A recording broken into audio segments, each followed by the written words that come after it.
আজকে আপনাদের সাথে আমি শেয়ার করছি ছাটি চিংড়ির ঘিনু রেসিপিটা।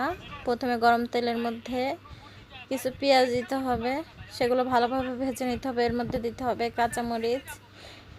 কাঁচামরিচটা ভালোভাবে ভেজে নিতে হবে। তারপর দিয়ে দিতে হবে রসুন, তারপর অল্প একটু আদাটা না দিলেও ভালো হয়, আপনারা অনেকে দেন মাছের মধ্যে, এজন্য বললাম আর কি। ভালোভাবে ভেজে নিতে হবে। তারপর দিয়ে দেবো লবণ, ভালোভাবে ভেজে নিতে হবে। আজকে রান্নাটা শেয়ার করতেছি আমার আব্বুর হাতের রেসিপি আপনাদের সাথে, কেমন লাগলো অবশ্যই বলবেন।